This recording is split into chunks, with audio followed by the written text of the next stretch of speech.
Hello students, polynomial chapter के सारी NCERT questions मैं अपनी प्रीवियस वीडियोस में आपको दे चुका हूं। अगर आपको एनसीईआरटी किसी भी क्वेश्चन में जो करंटली एनसीईआरटी है वो भी, और अगर आपको ओल्ड एनसीईआरटी क्वेश्चन भी में उसमें भी कोई प्रॉब्लम आती है तो वो सारी वेरी डिफरेंट वीडियोस में कवर्ड है, आप वहां से देख सकते हो। बट अभी स्टूडेंट्स ने फीडबैक ये दिया कि ज्यादा प्रॉब्लम्स हमें एमसीक्यू में 1 और 2 मार्क का क्वेश्चन में आती है जो कि एनसीईआरटी से तो होते नहीं।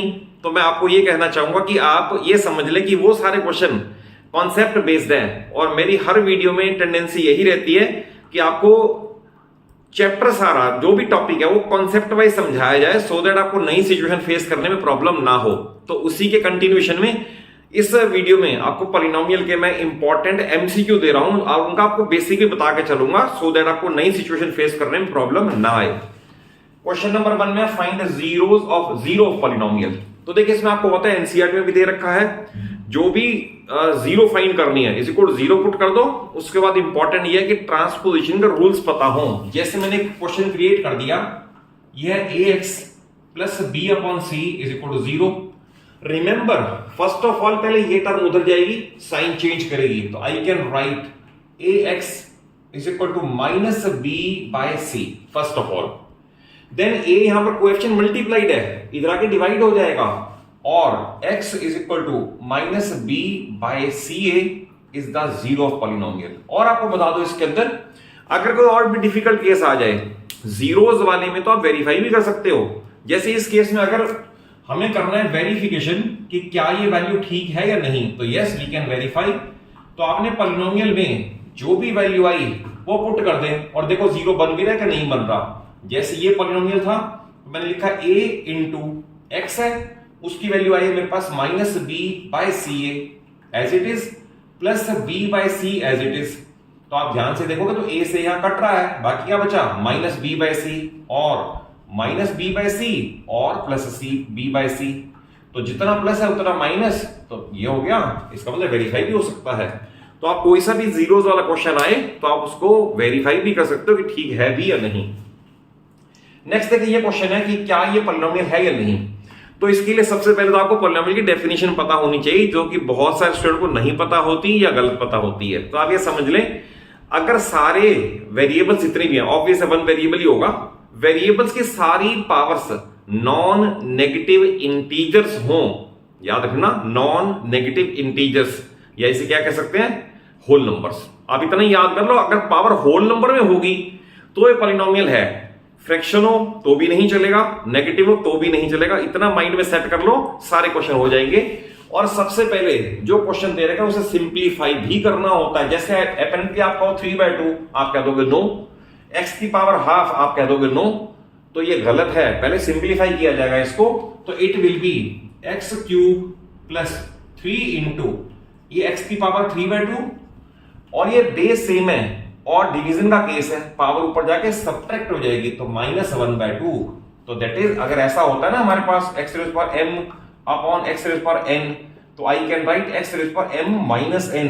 तो मैंने यही किया है, पावर हाफ ये हो गई, और ये प्लस √5 सेपरेट रहा। अब ऐसे सिंप्लीफाई करोगे तो x cube plus 3 into x की पावर 3/2 माइनस 1/2 यानी कि 2/2 यानी कि पावर 1, तो ओनली x और प्लस √5। तो इसका आंसर है यस इट इज पॉलिनोमियल। अब ऐसा मैंने क्यों कहा, क्योंकि रूट का साइन इस पे है, ये चल जाएगा, कोई प्रॉब्लम वाली बात नहीं है। x की पावर 1 है, क्लियर है बिल्कुल, x की पावर 3 है, क्लियर है बिल्कुल। तो याद रखना x की पावर 0 1 2 3 4 5 कुछ भी हो चल जाएगा, x की पावर हाफ नहीं चलेगा, x की पावर माइनस हाफ नहीं चलेगा, x की पावर 3/2 नहीं चलेगा, सिंप्लीफाई करना ही पड़ेगा। तो इसका आंसर है yes it is a polynomial. Then यह find remainder when it is divided by this. तो जब भी ऐसा क्वेश्चन हो तो जो डिवाइजर है उससे आप सबसे पहले इज इक्वल टू 0 पुट कर लो, वहां से x की वैल्यू निकाल लो -1 और वो पुट कर दो। तो that is polynomial at -1 is equal to, तो इसमें जहां भी x है वहां पहले वैल्यू पुट करो, -1 raise to power 21 plus -1 raise to power 12 और प्लस 10। सिर्फ x की जगह -1 पुट करना है। फिर याद रखना माइनस की अगर ऑड पावर होती है तो आंसर -1 होता है, और माइनस की अगर इवन पावर होती है तो +1 है। 12 इज इवन तो answer is +1, 21 is odd answer is -1 +10। 1 plus और माइनस कैंसिल, तो देयरफॉर रिमाइंडर इज इक्वल 10। आपको डिवाइड नहीं करना, सिर्फ थ्योरम यूज करनी है, रिमाइंडर इज 1। और ये क्वेश्चन तो बहुत ही इंपॉर्टेंट है, मैक्सिमम स्टूडेंट्स में गलती करते हैं क्योंकि ये क्वाड्रेटिक है, तो क्वाड्रेटिक में 2 जीरोस आएंगी। लिखने का तरीका क्या है, ऑब्वियस है, जैसे इसमें था इज इक्वल टू 0 पुट किया था ना, तो ऐसे इसमें करना है 3x square minus 1 is equal to 0। फिर सबसे पहले कांस्टेंट टर्म का ट्रांसपोजिशन होगा, तो मैं इस तरह से लिखूंगा और 3x square is equal to 1, ये माइनस 1 हो जाएगा प्लस 1 हो गया। 3 या मल्टीप्लाइड है या के डिवाइड होगा, तो x square is equal to 1/3। और उसके बाद टेकिंग रूट बोथ साइड जब लिखा जाएगा, टेकिंग रूट बोथ साइड, तो आप याद रखना जब भी रूट बोथ साइड लोगे तो न्यूमेरिकल वैल्यू के आगे प्लस माइनस लगाना जरूरी है, और ये मैक्सिमम बच्चे गलती करते हैं। तो therefore x is equal to 1/√3 और -1/√3 और जीरोस ऑफ पॉलिनोमियल दोनों आएंगे। अब आप इसे समझने में मैंने क्या कहा है कि प्लस माइनस जरूर लगेगा। जैसे सपोज अगर 3 का स्क्वायर हो तो आंसर विल बी 9, और अगर सपोज -3 का स्क्वायर हो तो भी आंसर विल बी 9। तो जब आप 9 का रूट लोगे ना तो दोनों पॉसिबिलिटी हैं, तो याद रखना रूल आपको मैंने बता दिया, whenever we take square root both side then plus minus sign is to be placed just before the numerical value, यानी प्लस भी है और माइनस भी है। तो ये 5 क्वेश्चन पहले बहुत इंपॉर्टेंट है। क्वेश्चन नंबर 5 में ये काम नहीं करना कि आपसे पूछा कोएफिशिएंट ऑफ x और आप इसका बता दो कोएफिशिएंट ऑफ x इज 2, तो इट इज एब्सोल्युटली रॉन्ग। तो पहले फार्मूला या तो होगा a plus b the whole square, या होगा a plus b the whole cube, या माइनस वाले होंगे। पहले आप फार्मूले में एक्सपेंड करें, फिर देखें x की क्या टर्म्स आती हैं। तो इसकी एक्सपेंशन क्या है, a plus b the whole cube, तो फार्मूला पता होना चाहिए, मैं लिख देता हूं। तो a plus whole cube is equal to a cube plus b cube plus 3ab और a प्लस बी। तो अगर ये फार्मूला याद होगा तभी आप कर पाओगे, नहीं तो नहीं। तो a क्यूब का मीनिंग है 2x the whole cube, then b cube का मीनिंग है 3 द होल क्यूब, और 3ab यानी 3 into 2x into 3 into a plus b which means 2x plus 3। तो पहले तो सिर्फ ये एक्सपेंड करना है, ये बनेगा 8x क्यूब प्लस ये बनेगा 27 प्लस, अब आप इस टर्म को इससे भी मल्टीप्लाई करोगे और इस टर्म को इससे भी मल्टीप्लाई करोगे, ये बनेगा 3 9 18 36, तो बना 36x स्क्वायर, ये बनेगा 3 9 18x और 3, तो ये बनेगा 54x। ध्यान रखना ये टर्म यहां मल्टीप्लाई करने में ही x का कोएफिशिएंट आएगा। 3 into 3 9, 9 into 18, 18 into 3 54 and x, तो आंसर आएगा therefore coefficient of x is 54। अब ऐसे क्वेश्चन में आप गलती मत करना कि बिना एक्सपेंड किए आप बता दें, तो ये इसका आंसर है।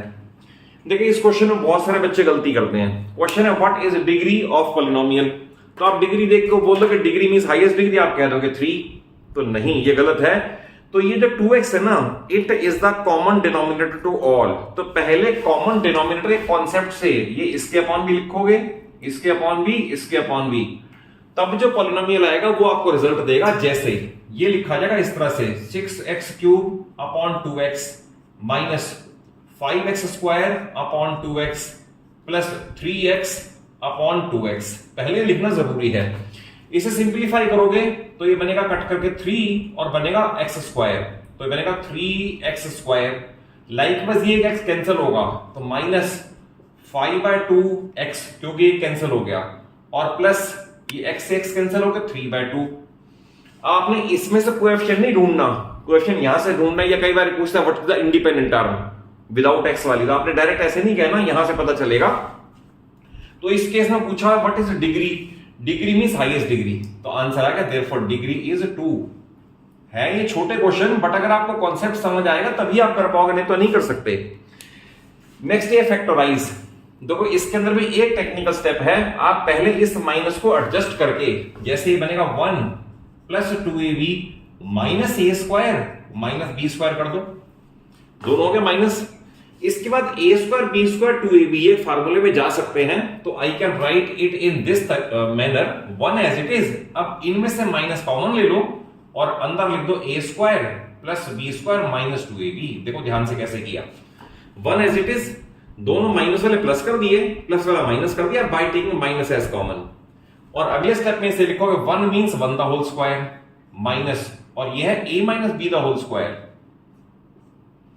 तो अगर ये मान लो a है ये b है, तो it is a square minus B square, तो it is always equal to a plus B, a minus B. Formula याद होना चाहिए, a square minus B square equal to ये प्लस ये माइनस ये। तो इसका आएगा 1 प्लस a माइनस बी पहला फैक्टर, और 1 माइनस ए प्लस बी दूसरा फैक्टर। यहां पर गलती होने के पूरे चांस हैं, ये ध्यान रखना, यहां मार्क्स कट जाएंगे, क्योंकि इसमें से जब ये सेपरेट करोगे ना तो ये तो माइनस हो जाएगा और ये प्लस हो जाएगा, यहां गलती ना हो। तो ये इसका आंसर हो गया। नेक्स्ट है, अगर एरिया ऑफ रेक्टेंगल ये है, ये ऐसा क्वेश्चन एनसीईआरटी में भी है, तो उसकी दोनों डायमेंशन बता, एल और बी क्या होंगी। ऑब्वियसली एल और बी है तो इसके क्या करने पड़ेंगे, फैक्टर्स। तो इसमें आप फैक्टराइज करोगे तो x square minus 3x minus 4, तो स्प्लिटिंग मिडिल टर्म अगर ना आती हो तो स्प्लिटिंग मिडिल टर्म की एनसीईआरटी की और एक्स्ट्रा क्वेश्चन की वीडियोस मेरे चैनल पे हैं, आप उन्हें वॉच कर सकते हो। तो -4 के फैक्टर करने हैं जो कि बनेंगे 4 and 1, और ये माइनस और प्लस, तो आप फैक्टराइज कर लोगे तो क्वेश्चन इजी हो जाएगा। X square minus 4x plus x minus 4, इन दोनों में से हाईएस्ट पॉसिबल x कॉमन आएगा, x माइनस 4, और इनमें से कुछ भी नहीं आएगा तो 1 जरूर आएगा, so that x minus 4 same रहे। तो ये बनेगा इट इंप्लाइज दैट, फैक्टर बन गए x माइनस 4 और फैक्टर बन गया x प्लस 1, x माइनस 4 ये और इसे मिला के। तो आप लिख सकते हो these two are the dimensions of rectangle, और मे बी ये लेंथ हो और ये ब्रेड्थ हो, या फिर ये लेंथ हो ये ब्रेड्थ हो। तो आपको बताना है दो डायमेंशन कौन सी हैं, क्योंकि ये देखा था एरिया, ये आपको देखा एरिया इज गिवन बाय, तो area always must be expressed as product of L and B. तो एल एंड बी हो गए तो आप इसे लेंथ कह दो, इसे विड्थ कह दो, और वाइस वर्सा, दोनों सेम है। देखिए ये टाइप बड़ी इंपॉर्टेंट है, x square plus 1 upon x square दे रखा है, और कभी आपसे पूछा होगा x प्लस 1 अपॉन एक्स, कभी पूछा होगा x माइनस 1 अपॉन एक्स। अगर पूछा हुआ x प्लस 1 अपॉन एक्स तो हम दोनों तरफ 2 ऐड करेंगे, और माइनस पूछा तो दोनों तरफ 2 सब्ट्रैक्ट करेंगे। ध्यान रखना इस वाले में पहला स्टेप ये होगा एडिंग 2 टू बोथ साइड। तो एडिंग 2 टू बोथ साइड में ये बन जाएगा x square plus 1 upon x square plus 2, इधर 2 ऐड कर दिया और इधर भी 2 ऐड करके 36 हो गया। पहला step add 2 to both side. Then इस 2 को कैसे लिखना है, x square plus 1 upon x square plus 2 into x into 1 upon x. ध्यान से देखो, क्योंकि 2 लिखूं या x इंटू 1 अपॉन एक्स लिखूं एक ही बात है। इसका एडवांटेज क्या होगा, a square B square 2ab, तो ये बन गया a प्लस b का होल स्क्वायर, ये बन गया x plus 1 upon x the whole square, और इधर बन जाएगा 6 का होल स्क्वायर। अब ये भी ध्यान रखना, आप ऐसे स्क्वायर स्क्वायर कट कभी कट नहीं करते, हम ये लिखते हैं taking square root both side like this. अब रूल ये square and square root cut each other, ये कट कर देंगे, बीच में प्लस माइनस भी आ सकता है, but we will write taking the positive value. तो therefore x plus 1 upon x is equal to 6। तो ये बड़ा इंपॉर्टेंट क्वेश्चन है। और लास्ट क्वेश्चन तो आपको invariably R D Sharma, R S Agarwal हर बुक में मिलेगा, और इस क्वेश्चन को भी सीखना जरूरी है कि इसकी वैल्यू इसे यूज करके कैसे करना है। देखिए इसके अंदर फर्स्ट पार्ट में जो दे रखा है ना, मैं उसे थोड़ा सिंप्लीफाई कर देता हूं तो इजी हो जाएगा समझना। तो ये दे रखा है x upon y plus y upon x is equal to -1। आप एलसीएम ले लो, एक्स वाई आएगा, ये इधर मल्टीप्लाई होगा एक्स स्क्वायर प्लस ये इधर होगा y square is equal to -1 by 1, then cross multiply ये इज इक्वल टू ये, it means x square plus Y square is equal to -xy, और इसे भी इधर लाओगे तो x square plus Y square plus x y is equal to 0। ये simplify जब तक नहीं करोगे तब तक नहीं हो सकता। ये सिंप्लीफाई कर लिया, अब हमें इसकी वैल्यू पूछी है X cube minus Y cube, तो फार्मूला पता होना चाहिए A cube minus B cube is equal to A minus B, A square plus B square plus A B. तो इस फार्मूले की एक्सपेंशन है X minus Y first bracket X square plus Y square plus x Y, और इसकी value हमने 0 prove कर दी है। तो I will write is equal to x minus y into 0 is equal to 0 which is the final answer. तो आप देखें इस क्वेश्चन को जरूर कर लें, और ये क्वेश्चन तो इनवेरिएबली आपके हाफ ईयरली में और इवन आगे भी, ये जब तक इस चैप्टर में आप करते रहोगे तो ये चैप्टर ये क्वेश्चन जरूर आता आपको नजर दिख जाएगा ये क्वेश्चन। और अगर कॉन्सेप्ट वाइज क्वेश्चन समझ आए हो, वीडियो अच्छी लगे जरूर अच्छा सा लाइक दे दो इसे, और सभी फ्रेंड्स को और क्लासमेट्स को शेयर कर लो और चैनल सलूजा क्लासेस को सब्सक्राइब कर लो, सो दैट आपको सारी 9th और सारी 10th पूरी फिजिक्स केमिस्ट्री मैथ्स मेरे चैनल पे इजीली और स्मूथली अवेलेबल हो जाए।